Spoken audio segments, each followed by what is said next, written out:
wabarakatuh. Mohon izin Bu Elia, apakah suara saya terdengar?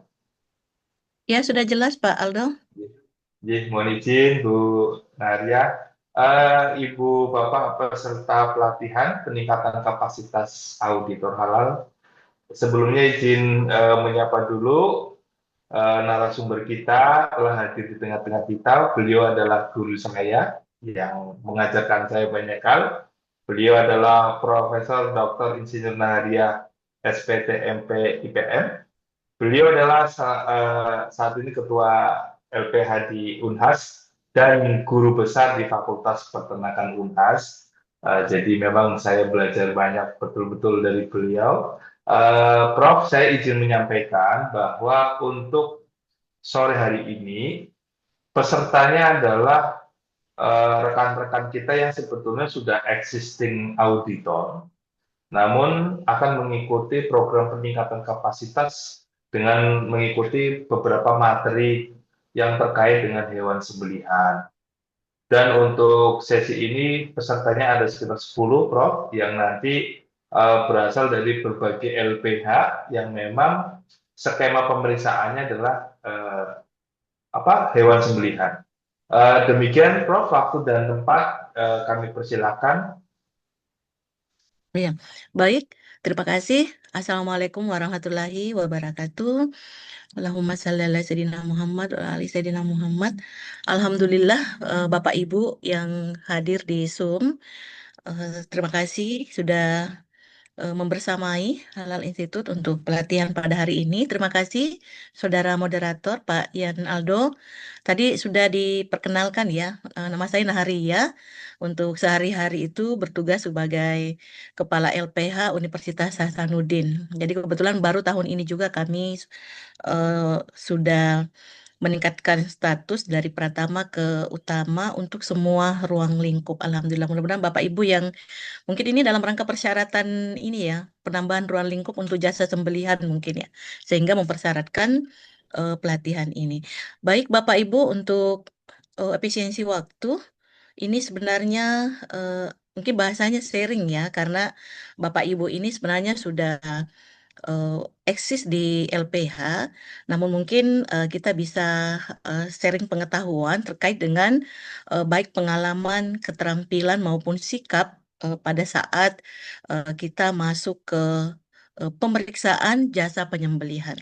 Bapak Ibu, sekira sesuai dengan temanya bahwa ini adalah pelatihan auditor halal khusus untuk jasa sembelihan, di mana kita ketahui bahwa untuk jasa penyembelihan ini itu kita memiliki acuan, ada 8 acuan yang sebaiknya Bapak Ibu pahami sebelum membuka ruang lingkup untuk jasa penyembelihan. Jadi yang pertama saya kira untuk SNI 199.001 tentang sistem jaminan halal, itu yang selama ini kita sudah gunakan secara umum untuk seluruh ruang lingkup ya secara umum. Namun ada beberapa eh, ruang lingkup seperti jasa penyembelihan itu ada beberapa acuan yang Bapak Ibu perlu dalami. Dalam hal ini antara lain SKKNI 147/2022 tentang Standar Kompetensi Kerja Nasional Indonesia khusus jasa penyembelihan. Jadi di sini sebenarnya peningkatan kapasitas sumber daya manusia untuk penyembelihan, dalam hal ini bagaimana seorang eh, yang bertugas di RPH atau RPU itu memiliki kapasitas sebagai penyembelih yang biasa mungkin disebut sebagai juleha ya Bapak Ibu. Kemudian ada SNI 016159 tentang rumah potong hewan. Jadi bicara tentang rumah potong hewan ini nanti kita coba dalami ya Bapak Ibu, kita berdiskusi. Kemudian ada SNI 6160 tentang rumah potong hewan unggas. Jadi ini agak spesifik, memang ada perbedaannya dan ini sudah ada perubahan dari 6160 tahun 2019 ke 2022 dengan nomor SNI yang sama yaitu 6160 tahun 2022. Ada revisi di peningkatan keamanan pangan dan seterusnya yang berhubungan dengan hal-hal yang lebih ke higiene dan sanitasi dan seterusnya seperti itu. Kemudian ada SNI 99003 2016, sorry 2018 tentang pemotongan halal pada hewan ruminansia. Kemudian ada SNI 99002 tentang pemotongan halal pada unggas. Nanti kita coba mengkaji perbedaan keduanya, karena secara umum sebenarnya kalau bicara tentang pemotongan, itu kan prinsipnya sebenarnya sama untuk syarat mutlaknya, tetapi akan menjadi berbeda karena perbedaan jenis hewan atau ternaknya. Kemudian ada Fatwa Majelis Ulama Indonesia nomor 12 tahun 2009, 2009 tentang sertifikasi penyembelihan halal. Bapak Ibu kalau memiliki literatur yang sudah baru mungkin bisa disampaikan kepada kami, tapi sejauh ini kami masih menggunakan yang Fatwa Majelis Ulama Indonesia nomor 12 tahun 2009 tentang sertifikasi penyembelihan halal.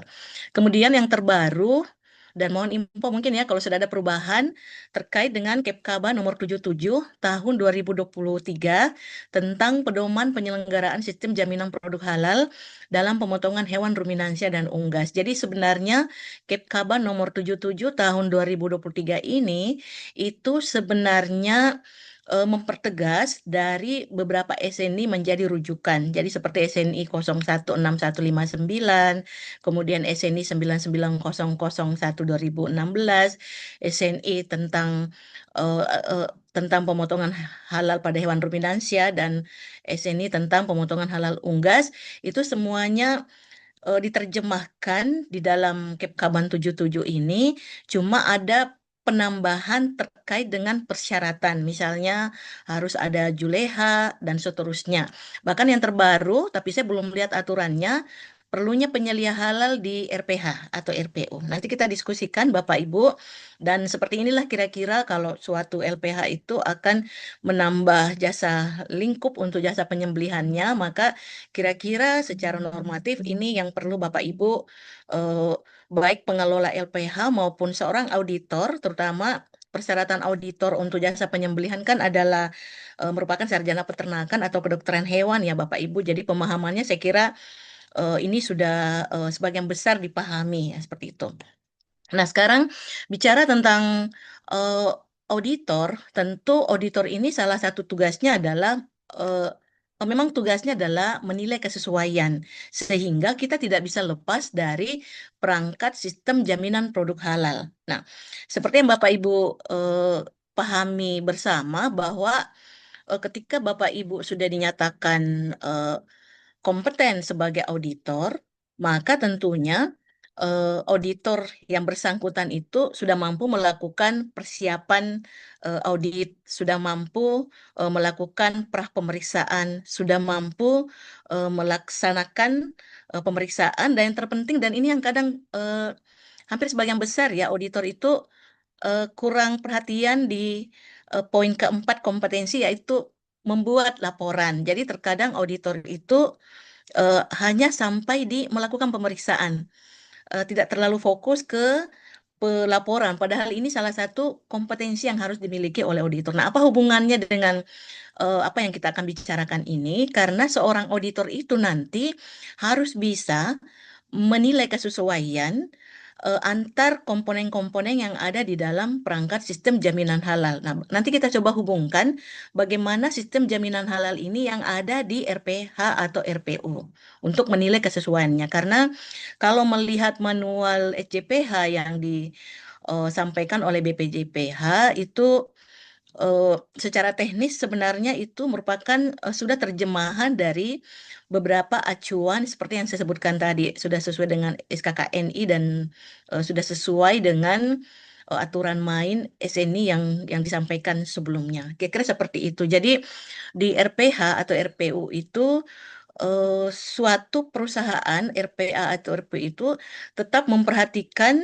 kesesuaian terkait dengan ketersediaan SDM. Nah, untuk RPH atau RPU, SDM-nya itu adalah dalam hal ini komitmen dan tanggung jawab suatu perusahaan RPA RPU itu hubungannya dengan ketersediaan juleha dan ketersediaan penyelia halal Bapak Ibu. Jadi ini mungkin kalau Secara umum industri itu sama, tetapi yang berbeda adalah terlibatnya Juleha di sini. Bagaimana kedua komponen ini itu terlibat di dalam komitmen dan tanggung jawab pada RPU atau RPH yang mereka gawangi seperti itu.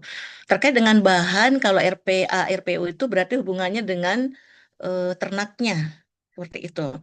Nah, terkait dengan proses, kira ini nanti di beberapa SNI ini akan menjelaskan proses produksi halal di RPU RPH itu seperti apa, dan ini sudah diterjemahkan di dalam manual mutu yang dirilis oleh BPJPH. Kemudian terkait dengan pemantauan dan evaluasi, tentu di RPH RPU itu juga ada aktivitas kritis. Saya kira nanti di SNI 003 dan di SNI 002 itu akan menjelaskan kira-kira aktivitas kritis apa yang perlu Bapak Ibu pahami sebagai seorang auditor halal khusus untuk jasa penyembelihan. Kemudian bagaimana penanganan produk yang tidak sesuai, atau termasuk sebenarnya bagaimana penanganan ternak dalam hal ini sebagai bahan baku sebelum menjadi daging ya, itu bagaimana penanganannya, semuanya ada di dalam SNI yang akan kita bicarakan nanti. Untuk audit internal dan kaji ulang manajemen ini secara umum sama dengan industri lainnya. Produk juga demikian, dan biasanya untuk produk di RPH RPU itu untuk penamaan atau bentuk itu relatif, dan mungkin kalau seperti di RPA RPU, misalnya kalau daging mungkin namanya tidak tidak banyak yang aneh ya, termasuk bentuk dan sebagainya ya, seperti itu mungkin. Baik, Bapak Ibu, kita mulai dari bicara tadi tentang SDM. Di dalamnya itu ada penyelia dan juleha, maka hal yang terpenting di dalam suatu perusahaan yang perlu dipahami itu adalah keberadaan juleha. Nah, keberadaan juleha ini tentu mengacu ke SKKNI nomor 147 tahun 2022, di mana Juleha ini tentu telah memiliki kompetensi dalam hal ini, baik pengetahuan, baik sikap maupun keterampilan, di mana di dalamnya itu ada 10 poin penting. Jadi yang pertama itu tentu bisa menerapkan syariat Islam. Saya kira untuk penjelasannya ini Bapak Ibu bisa membaca SKKNI 147 2022. Saya kira nanti kita sebaiknya lebih banyak berdiskusi, karena sebenarnya Bapak Ibu peserta yang ada di sini itu adalah auditor-auditor yang memang sudah menjalankan sebenarnya tugasnya, cuma mungkin lebih ke menambah pengetahuan, atau mungkin bisa sharing barangkali ya, mungkin ada kasus di lapangan sehingga kita bisa diskusikan. Jadi dari 10 kompetensi ini, jadi menerapkan syariat Islam, kemudian melakukan koordinasi pekerjaan, penerapan keselamatan dan kesehatan kerja, kemudian menerapkan higiene dan sanitasi, kemudian menyiapkan peralatan penyembelihan, melakukan pemeriksaan fisik hewan, menerapkan kesiapan hewan untuk disembeli, kemudian menerapkan teknik penyembelihan hewan, memeriksa kelayakan proses penyembelihan, dan menetapkan status kematian hewan. Dari 10 kompetensi ini yang harus dimiliki oleh Juleha, ini sangat membantu tugas dari auditor ketika auditor ini menjalankan tugas untuk melakukan pemeriksaan di RPH atau RPU. Kenapa? Karena sisa menilai kesesuaian. Namun demikian, Bapak Ibu, untuk bisa menilai kesesuaian, berarti Bapak Ibu sebagai auditor itu juga harus meningkatkan pengetahuannya terkait dengan 10 kompetensi ini. Seperti itu. Jadi ini mungkin kenapa perlu ada pelatihan terkait dengan ini. Kita mungkin tidak menjadi juleha, tetapi untuk bisa menilai kesesuaian dari kinerja juleha ini, berarti seorang auditor itu wajib juga mengetahui, meningkatkan pengetahuannya terkait dengan 10 kompetensi dari Juleha ini. Karena untuk menilai kesesuaian kan berarti seorang auditor itu juga paham terkait dengan apa sih yang dikerjakan oleh Juleha. Seperti itu ya kira-kira Bapak Ibu. Nah, sekarang kita kupas satu-satu terkait dengan eh, unit kompetensi yang ada di dalam eh, kompetensi Juleha ini. Bapak Ibu, sebenarnya ini paling menarik kalau Bapak Ibu yang menjadi auditor halal itu juga ikut uji kompetensi untuk juleha seperti itu. Tetapi mungkin sebagai auditor eh, memang mungkin lebih relevan kalau sisa meningkatkan pengetahuannya. Jadi dengan membaca SKKNI 147 ini, sekira pengetahuan itu sudah eh, bisa digunakan untuk melakukan penilaian kesesuaian kepada juleha yang ada di perusahaan RPU atau RPH atau RTPA seperti itu. Nah, untuk unit kompetensi yang pertama yaitu menerapkan syariat Islam, berarti ada dua elemen kompetensi yaitu kemampuan mengucapkan kalimat kalimat syahadat, sorry. Kemudian di dalamnya itu kan ada kriteria, ada dua kriteria yang perlu dipahami. Nah, Bapak Ibu ketika menjalankan ini berarti Bapak Ibu juga harus paham terkait dengan itu. Jadi di dalamnya ya tentu eh, kita bisa menilai bahwa oh ini sudah sesuai dengan kemampuannya untuk membaca dua kalimat syahadat ini. Kemudian dia sudah secara benar melakukannya, kemudian maknanya sudah jelas dan seterusnya. Kemudian tentu eh, kita bisa menilai dan ini pengalaman kami di LPH Unhas sih sebenarnya kadang kita kesulitan untuk menilai apakah mereka mendirikan atau menjalankan ibadah wajib karena pada saat proses pemeriksaan itu kadang tidak di dalam kondisi atau waktu-waktu sholat seperti itu sehingga eh, yang menjadi persyaratan ketika melakukan pemeriksaan itu, kita di auditor itu untuk penerapan syariat Islam ini, ketika julehanya sudah punya sertifikat kompetensi BNSP, kita menganggap bahwa itu sudah melalui proses penilaian terkait kompetensi ini. Seperti itu, karena memang kesulitan di lapangan itu untuk menilai. Tetapi Bapak Ibu tetap juga harus memahami ini. Kemudian yang kedua, melakukan koordinasi pekerjaan. Jadi bagaimana seorang juleha itu bisa berkoordinasi satu sama lainnya di dalam menjalankan pekerjaannya, itu kita bisa nilai. Jadi ada kriteria unjuk kerjanya.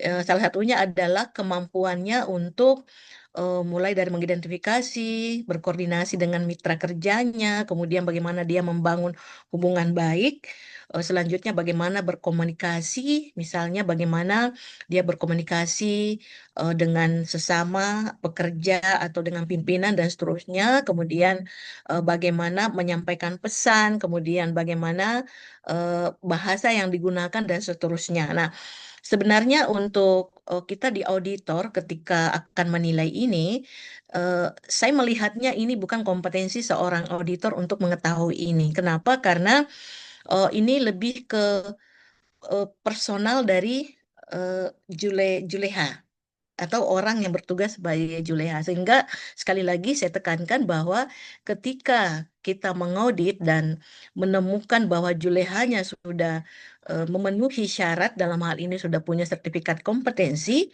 maka sebenarnya kompetensi eh, nomor dua ini itu sudah relatif terpenuhi seperti itu.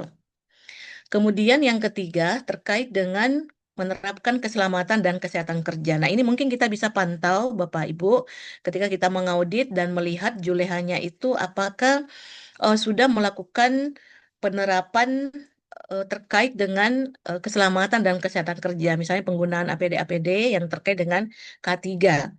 Jadi pada saat mereka pelatihan juleha sebenarnya dan dinyatakan lolos kompetensi itu mereka tentu sudah mengalami berbagai kondisi yang dalam rangka memenuhi standar atau kriteria seorang juleha, ya baik dari keilmuan, baik dari keterampilan maupun sifat, ya termasuk juga untuk poin tiga ini, misalnya bagaimana untuk elemen yang pertama ya mempersiapkan cara kerja aman dan sehat, tentu hubungannya dengan bagaimana alat pelindung yang digunakan, apakah sudah sesuai standar atau paling tidak standar minimal misalnya. Kemudian bagaimana perlengkapan kerja dan material yang dipilih, kemudian bagaimana material apakah berbahaya atau tidak, atau mungkin berdampak ke area kerja, atau mungkin ke rekan kerja atau mitra. Kemudian elemen kompetensi yang kedua yang terkait dengan penerapan K3 ini, yaitu menerapkan cara kerja aman dan sehat. Jadi apakah ketika kita auditor berkunjung ke RPU atau RPA, itu bisa melihat apakah Juleha ini itu dapat menerapkan cara kerja yang aman dan sehat. Dalam hal ini misalnya peralatannya itu tentu terstandar, misalnya penggunaan pisau ya dalam hal ini misalnya atau mungkin ke alat pelindung dirinya. Misalnya mungkin pakai eh, helm pengaman atau baju kerja dan seterusnya. Termasuk sebenarnya bagaimana mengendalikan risiko ketika terjadi risiko yang tidak diinginkan di dalam pelaksanaan pekerjaan mereka. Kemudian untuk unit kompetensi menerapkan higiene dan sanitasi, saya kira ini ada 2 poin elemen kompetensi juga yang Bapak Ibu mungkin bisa nilai dari seorang juleha ketika Bapak Ibu bertugas sebagai auditor di lapangan. Yang pertama adalah elemen kompetensi yang pertama mengidentifikasi standar higiene dan sanitasi. Nah, kita bisa melihat sebenarnya ini lebih ke personal pekerja sebenarnya ya. Apakah mereka bisa melakukan kegiatan-kegiatan atau mungkin pada dirinya sendiri ya, kait dengan higiene dan sanitasi, kebersihan diri dan lainnya yang berhubungan dengan itu. Kemudian melakukan tindakan higiene dan sanitasi, termasuk sebenarnya penggunaan alat, tempat, bahan yang disiapkan, dan seterusnya. Kemudian prosedur dan cara penerapan higiene dan sanitasi dilakukan sesuai dengan standar. Saya kira di pelatihan Juleha ini akan banyak membahas ini. Bapak Ibu sebagai auditor itu bisa menilai dan saya kira silakan Bapak Ibu nanti ya sekali lagi bisa membuka SKKNI 147 tahun 2022 untuk mendalami lebih jauh terkait dengan ini. Yang kelima terkait dengan kompetensi dari Juleha, yaitu menyiapkan peralatan penyembelihan. Nah, ketika kita menjadi auditor, tentu kita bisa menilai seorang Juleha yang bertugas itu dapat memilih peralatan penyembelihannya. Dalam hal ini tentu eh, jenis pisau ya dan seterusnya. Kemudian bahkan di kompetensi ini sebenarnya eh, itu ada bagaimana mereka mengasah pisau. Seperti itu. Nah, Bapak Ibu mungkin bisa menilai apakah mungkin kita bisa mencoba. Jadi misalnya meminta ke mereka untuk mengasah pisaunya, terus nanti kita uji. Kita bisa mencoba meminta apakah hasilnya itu betul-betul tajam. Ya. Nah, bagaimana menilainya? Itu bisa dengan menggunakan kertas, kemudian kita coba eh, buat irisan ya hentakkan pisaunya jadi kalau misalnya sekali sekali tebas begitu langsung eh, terputus atau lepas atau terpisah kertasnya berarti itu pisaunya sudah tajam ya seperti itu.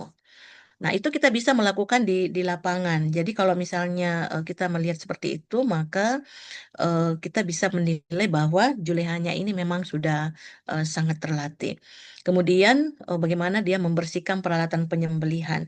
Kadang di lapangan kita menemukan pelaku usaha dalam hal ini Juleha terutama karena yang menjadi pemeran utama di dalam RPH RPU itu sebenarnya itu eh, yang paling menjadi aktor utama ya di RPH RPU itu adalah Juleha.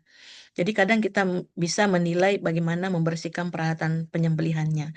Biasanya yang sudah terlatih dan seharusnya seperti itu, sesaat setelah selesai menyembelih itu sebaiknya pisaunya sudah dibersihkan atau peralatannya sudah dibersihkan. Tentu dengan SOP yang sudah diatur sesuai standar.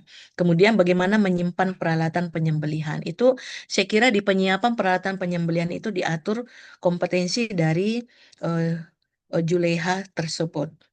Jadi nanti melulusi semua kriteria-kriteria ini baru bisa dinyatakan bahwa Pak Juleha ini itu betul-betul kompeten dalam hal misalnya menyiapkan peralatan penyembelihan. Yang keenam, melakukan pemeriksaan fisik hewan. Jadi seorang Juleha, nah ini mungkin em, pentingnya dilakukan pelatihan dan eh, sosialisasi kepada Juleha terutama karena background Juleha itu tidak selalu berbasis eh, karena memang di persyaratannya kan tidak selalu dokter hewan atau mungkin hanya berdasarkan pengalaman mereka sehingga menjadi juleha seperti itu. Sehingga dalam melakukan pemeriksaan fisik hewan ini betul-betul perlu pelatihan ya, pelatihan dan saya kira salah satu komitmen dan tanggung jawab dari suatu perusahaan itu salah satunya adalah melakukan pelatihan dan pendidikan untuk meningkatkan kapasitas dari sumber daya manusianya. Sehingga meskipun sudah kompeten dalam hal ini julehanya, itu secara periodik itu sebaiknya tetap melakukan peningkatan kapasitas melalui pelatihan dan pendidikan. Apakah secara eksternal maupun internal. Karena seperti melakukan pemeriksaan fisik hewan ini jika backgroundnya misalnya tidak, misalnya bukan dokter hewan atau sarjana peternakan, maka tentu ini harus sering-sering dilakukan evaluasi seperti itu. Nah, yang mana yang masuk elemen kompetensi di sini terkait dengan kelayakan hewan yang akan disembelih. Termasuk di dalamnya ini layak di sini itu termasuk eh, prioritas ke kesehatan hewan. Yang banyak di lapangan itu, dan ini kita tidak bisa menghindari ya, bahwa di RPH RPU itu eh, terkadang ada yang hewannya tidak layak, dalam hal ini dalam tanda petik itu sakit, itu tetap masuk ke penyembelihan, tetap masuk untuk disembelih. Karena mungkin, apalagi kalau ternak besar ya, ruminansia, sapi atau kerbau, itu biasanya karena harganya mungkin mahal, jadi biasanya tetap dieksekusi untuk disembeli. Padahal sebenarnya ini perlu pemeriksaan. Jangan sampai hewan ini membawa penyakit, misalnya terutama penyakit-penyakit yang tentu sifatnya zoonosis. Teman-teman dari dokter hewan mungkin lebih paham ini, tetapi intinya bahwa tidak semua juleha itu memahami itu, bahwa ada penyakit-penyakit yang dibawa oleh hewan dan itu tidak boleh disembeli dan tidak boleh dikonsumsi misalnya ya dagingnya, sehingga ini perlu ada pelatihan sebenarnya. Tapi di masyarakat untuk saat ini itu mungkin ya dalam perkembangannya saya kira baik Dinas Peternakan dan Kementerian Pertanian secara umum sebenarnya ini memang perlu melakukan sosialisasi yang masif terkait dengan pemeriksaan hewan. Ini banyak terjadi di RPU. Itu kan kalau yang di TPA hampir dipastikan bahwa mereka tidak punya dokter hewan atau eh, julehanya tidak memiliki kemampuan untuk memastikan apakah hewan atau misalnya unggas itu sehat atau tidak seperti itu. Terkadang juga misalnya ada yang sudah indikasi sakit atau ada dicurigai ya eh, mengalami cedera dan sebagainya, itu tidak tidak memberikan kesempatan kepada hewan tersebut untuk sembuh dan sebagainya, tetapi biasa langsung dieksekusi. Pertimbangannya ya daripada rugi, hewannya mati, lebih baik disembelih. Nah, ini barangkali hal yang memang perlu menjadi pertimbangan dan ini yang kita evaluasi, seorang seorang auditor itu perlu mengevaluasi ketika turun ke lapangan bagaimana seorang juleha itu melakukan pemeriksaan fisik hewan. Ini kita bisa eh, menanyakan ya, mungkin bisa bertanya ke mereka ketika misalnya kita ingin mengetahui apakah mereka eh, mampu ya melakukan pemeriksaan fisik hewan atau mampu mengidentifikasi eh, hewan yang eh, tidak bisa disembeli atau bisa disembeli karena status misalnya sakit atau lainnya barangkali seperti itu. Kemudian seorang juleha itu mampu mengenali persyaratan tanda-tanda kehidupan pada hewan sembelihan. Ini yang menjadi sangat urgen sebenarnya ketika juleha itu entah tidak mau tahu atau pura-pura tidak tahu. Dan inilah yang banyak menyebabkan sebenarnya kenapa banyak ayam yang sudah mati selanjutnya disembelih. Seperti itu. Karena eh, kondisinya selalu berhitung-hitung ekonomi. Tetapi semestinya Juleha yang sudah lolos uji kompetensi itu tidak melakukan hal yang demikian. Kenapa? Karena mereka semestinya sudah mengetahui ya bahwa hewan ini belum mati, ini sudah mati. Seperti itu. Dan mereka pasti sudah punya pelatihan bagaimana mengidentifikasi tanda-tanda kehidupan, ya, tanda-tanda kehidupan dari suatu hewan, baik hewan besar maupun hewan kecil, ruminansia atau non-ruminansia, seperti itu. Dan yang menjadi kriteria unjuk kerja di kompetensi ini yaitu tentu ada organ-organ yang menjadi indikator hewan masih hidup yang bisa diidentifikasi. Jadi ini mengidentifikasi hewan hidup ini itu gampang gampang susah dan itu harus terlatih. Ya seperti itu. Itu mungkin untuk kompetensi yang keenam ini, karena ada 10 kompetensi, kita percepat karena waktunya juga dibatasi. Kemudian yang ketujuh ini menetapkan kesiapan hewan untuk disembelih. Seorang juleha ini wajib memiliki kompetensi untuk mempersiapkan hewan yang disembelih. Dalam artian bagaimana hewan ini siap untuk disembelih. Misalnya dalam hal ini untuk elemen kompetensinya menetapkan posisi hewan. Jadi hewan yang disembelih secara syar'i itu posisinya seperti apa? Kemudian bagaimana adabnya, bagaimana yang mungkin kira-kira hubungannya dengan kesehatan dan kesejahteraan hewan. Itu semuanya harus dipahami dan seorang auditor juga harus paham itu. Seperti itu. Saya kira teman-teman dari kedokteran hewan. Maaf, saya mau tanya, ini yang pesertanya ini latar belakangnya dokter hewan dan sarjana peternakan, Bapak Ibu? Ya, Prof, betul. Kurang kedengaran? Ya, Ya, Iya. Prof. Ya. Oh iya, ya berarti kita bisa ini ya bebas ya, karena eh, kalau menceritakan seperti ini itu sama dengan menggarami laut, Pak Aldo. Jadi ini hanya sekedar mengingatkan bahwa kita sharing bahwa di dalam pemeriksaan eh, RPH atau RPU sebagai Bapak Ibu sebagai auditor, posisi Juleha, baik pengetahuannya, keterampilannya maupun sikapnya, Bapak Ibu sebagai auditor juga itu harus paham. Sehingga untuk bisa menilai kesesuaiannya, Bapak Ibu juga tentu harus tahu seperti itu. Kita masuk ke elemen kompetensi yang kedua untuk penetapan kesiapan hewan yang disembelih ini. Yang pertama, yang kedua yaitu menetapkan lokasi sayatan sembelihan. Saya kira ini sudah jelas ya. Itu di mana diletakkan pisaunya pada saat akan menyembelih. Karena ini sangat menentukan kira-kira nanti apakah tiga saluran yang akan dinyatakan putus itu betul-betul sesuai dengan lokasi sayatan. Jadi menempatkan pisau pada posisi di mana nanti diyakini bahwa sayatan ini itu bisa dipastikan bahwa ketiga saluran, kalau saya menyebutnya empat ya empat itu sesuai dengan standar yang atau aturan yang berlaku. Nah ini kalau di pelatihan Juleha dan uji kompetensi mereka betul-betul praktek ya melakukannya dan Bapak Ibu tentu diharapkan juga ini bisa memahaminya seperti itu. Yang kedelapan yaitu menerapkan teknik penyembelihan hewan.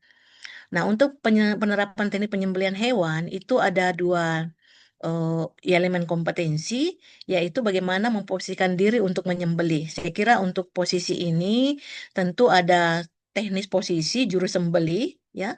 Kemudian tentu ini ada hubungannya posisi ini pasti mempertimbangkan faktor keselamatan dan posisi hewan sembelih. Saya kira secara syariah maupun keamanan dari julehannya sendiri itu ada pertimbangannya di sini.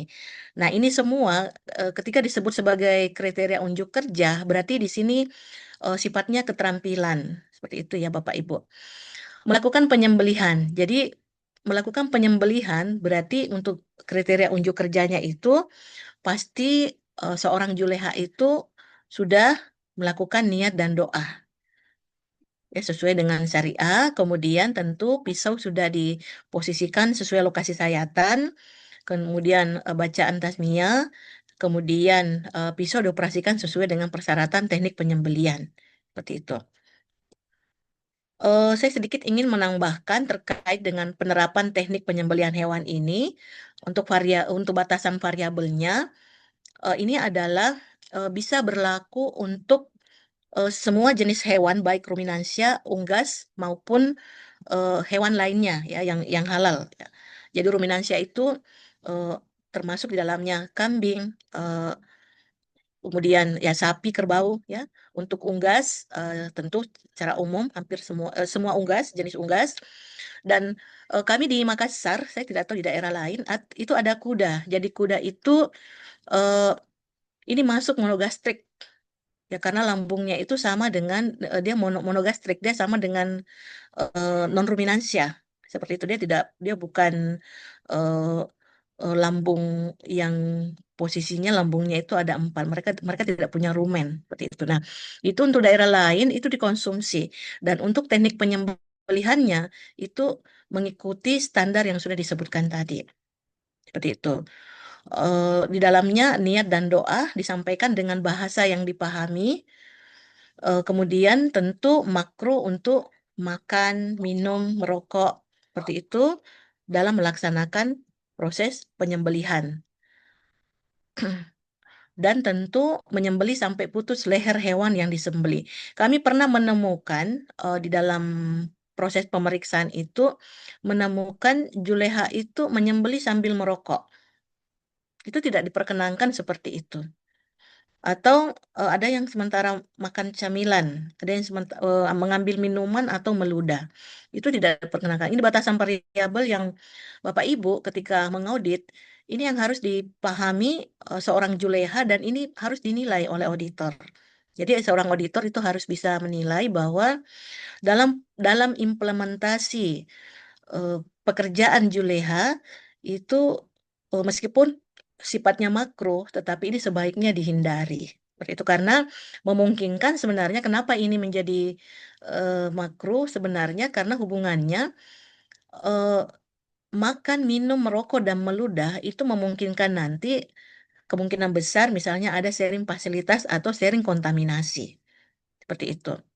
Kemudian hal lain lokasi sayatan penyembelihan berdasarkan syariat Islam dan kesejahteraan hewan yaitu di bawah jakun sesuai dengan jenis hewan yang akan disembelih. Jadi tentu akan berbeda antara hewan ruminansia dan non ruminansia. Itu. Bismillah Akbar itu wajib dilepaskan sebelum menyembelih manual untuk hewan ruminansia dan lainnya. Sedangkan untuk unggas itu dapat dijamak pada penyembelihan yang bersifat kontinu. Sudah semi modern itu ada rel penggantungan biasanya kan cekan seperti itu. Tapi